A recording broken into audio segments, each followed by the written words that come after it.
मैंने यूपी वाला कर देना ऐसे ऐसे वाला। कर लो होएगा, वो मेरे से तो होएगा भी नहीं भाई। ब्रजेश्वरी देवी मंदिर यानी कि कांगड़ा देवी मंदिर, जो कि प्रसिद्ध है नगरकोट धाम से, जो कि है हिमाचल प्रदेश के कांगड़ा डिस्ट्रिक्ट में। कहा जाता है कि देवी सती के पिता दक्षेश्वर द्वारा किए गए यज्ञ कुंड में उन्हें न बुलाने पर उन्होंने अपना और भगवान शिव का अपमान समझा और उसी हवन कुंड में कूदकर उन्होंने अपने प्राण त्याग दिए। तब भगवान शंकर देवी सती के मृत शरीर को लेकर पूरे ब्रह्मांड के चक्कर लगा रहे थे और उसी दौरान भगवान विष्णु ने अपने सुदर्शन चक्र से देवी सती के शरीर को 51 भागों में विभाजित कर दिया था और उनके जो शरीर के अंग हैं वो टूट कर भारत के अलग अलग जगहों में वो गिरे। जहाँ पे उनके शरीर के अंग गिरे वहाँ एक शक्तिपीठ बन गया। उसमें से सती का बायां वक्ष स्थल इस स्थान पर गिरा था, जिसे माँ ब्रजेश्वरी या कांगड़ा देवी के नाम से पूजा जाता है। सो फाइनली दर्शन तो हो गए और मैं वहाँ पे पहुँच चुका हूँ जहाँ पे मेरा हेलमेट वगैरह रखा हुआ था मैंने।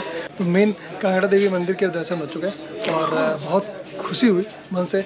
अब यहाँ से चलते हैं और देखते हैं आगे, मिलते हैं आप लोगों को सीधा गोप्रो पे। धाम के दर्शन करने से जैसे ही बाहर हम निकले हैं तुरंत I got a call from some company और अभी 1 घंटे के अंदर एक मीटिंग है तो मुझे वो अटेंड करनी ज़रूरी है। तो मुझे जाना पड़ेगा अपने घर और मैं घर पे मतलब हॉस्टल में, तो वहीं पे सारी चीज़ें आगे हम देखते हैं करेंगे। और मंदिर के दर्शन तो हो चुके हैं, मज़ा आया, अच्छा लगा मुझे। हर एक मंदिर के ऐसी ऐसी कहानियाँ हैं कि कैसे क्या ही बताएं हम आपको। सभी की कुछ ना कुछ कहानियाँ हैं और उन कहानियों को जब सुनते हो, कहानियों को जब पढ़ते हो तो कुछ अलग ही आप लोगों को समझ में चीज़ें आती हैं। नगरकोट धाम तो बोलते हैं, ये कांगड़ा देवी मंदिर पहले था और उसके बाद में नगरकोट धाम बना। तो जब मैं आया था लास्ट टाइम पे तो मैं यहाँ पे मैंने दर्शन किए थे, लेकिन पूरी यादें जो हैं वो मुझे धुंधली हैं और मुझे ध्यान ही नहीं आ रहा कि ऐसे कुछ चढ़ाई करके मैं गया था इस कैसे किसी मंदिर में। तो वो भी अच्छा लगा दर्शन करके, मन संतुष्ट हो गया है। अगर कुछ काम ना होता तो फिर मैं और भी कहीं कांगड़ा फोर्ट है वो भी टहलते घूमते सब कुछ करते, लेकिन अभी कुछ काम है, अर्जेंसी में मुझे कॉल आ गई है तो मुझे जाना पड़ेगा। बाकी आप लोगों को तो पता ही है क्या क्या चीज़ें कैसे कैसे चल रही हैं। तो सामने जो ये आप देख रहे हो ये प्रसाद है और इस प्रसाद को टांगने का एक अलग ही मैंने जुगाड़ निकाला है कि ये जो माउंट लगा है माउंट के ऊपर ही टांग लिया है, क्योंकि और कहीं टांगने की जगह ही नहीं है। कहाँ टांगेंगे भाई?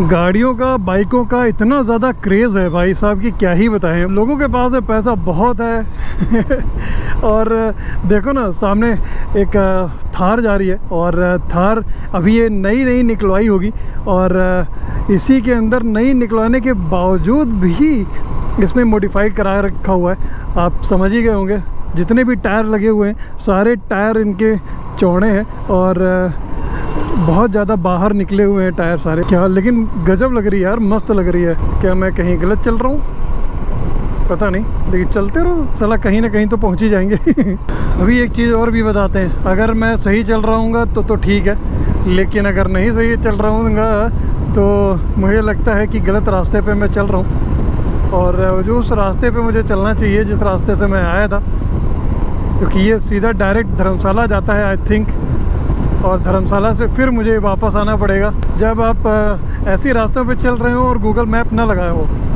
तो नुकसान तो होता है, लेकिन कुछ भी कहो रास्तों का मज़ा जो है वो पहाड़ों पे ही है। सामने धौलाधार रेंज क्या मस्त नज़र आ रही है, क्योंकि मुझे एयरपोर्ट वाले रास्ते से मुझे जाना था।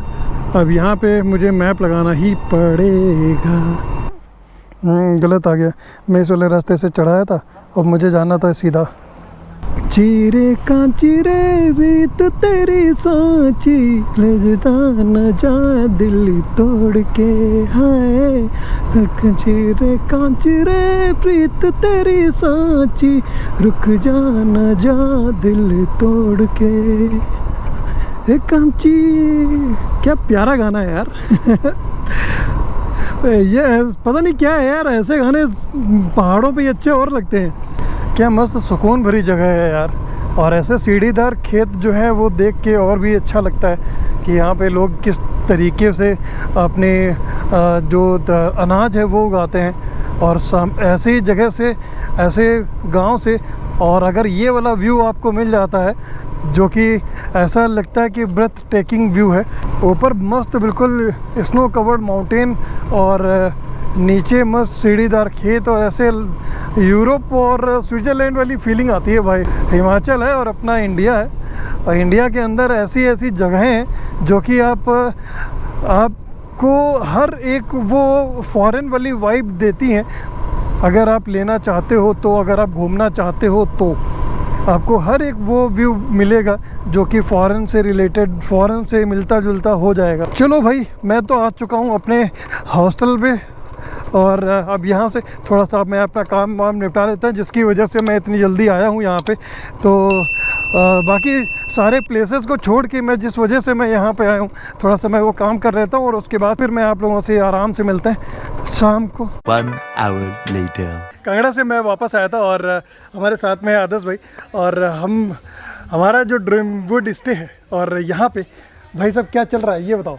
आ जाओ चलते हैं। हमारे रात से कुछ गुजराती ग्रुप आया है। हाँ, लेट पहुँचे थे, अभी घूम के आए हैं। उनका कुछ डांस चल रहा है और बहुत बढ़िया उनके ग्रुप में डांस। चलो आके देखते हैं। आ जाओ दिखाते हैं आप लोगों को भी। थोड़ा सा मौज मस्ती चल रही है। हम लोग बोलते हैं ना कि फैमिली इन्वायरमेंट होती है, तो ऐसा ड्रीमवुड स्टे में फैमिली इन्वायरमेंट इसी तरीके से होता है।